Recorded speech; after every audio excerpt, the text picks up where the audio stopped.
2000 വർഷങ്ങൾക്ക് മുൻപ് ജോർദാൻ നദിക്കരയിൽ സ്നാപക യോഹന്നാൻ എന്നൊരു വലിയ മനുഷ്യനുണ്ടായിരുന്നു.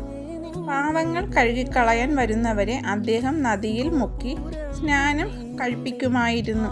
ഒരു ദിവസം യേശുവും അദ്ദേഹത്തിൻ്റെ അടുത്തെത്തി നദിയിലിറങ്ങി സ്നാനം സ്വീകരിച്ചു. യേശു വെള്ളത്തിൽ നിന്ന് കരയ്ക്ക് കയറിയ ആ നിമിഷം ആകാശം തുറക്കപ്പെടുകയും പ്രാവ് ഇറങ്ങി വരുന്നത് പോലെ ദൈവത്തിൻ്റെ ആത്മാവ് വരികയും ചെയ്തു. ഇവൻ എൻ്റെ പ്രിയപുത്രൻ എന്നൊരു അശരീരി മുഴങ്ങുകയും ലോകം മുഴുവൻ വലിയൊരു പ്രകാശം നിറയുകയും ചെയ്തു എന്നാണ് വിശ്വാസം. ഈ വലിയ പ്രകാശത്തെ ഓർക്കാനാണ് നമ്മൾ പിണ്ടിപ്പെരുന്നാൾ ആഘോഷിക്കുന്നത്. പഴയ കാലത്ത് കേരളത്തിലെ ആളുകൾ ഈ ദിവസത്തെ വളരെ കൗതുകത്തോടെയാണ് കണ്ടിരുന്നത്. യേശു നദിയിൽ മുങ്ങിയതിനെ അനുസ്മരിക്കാൻ അവർ തലേ ദിവസം രാത്രി പുഴകളിൽ പോയി കുളിക്കും.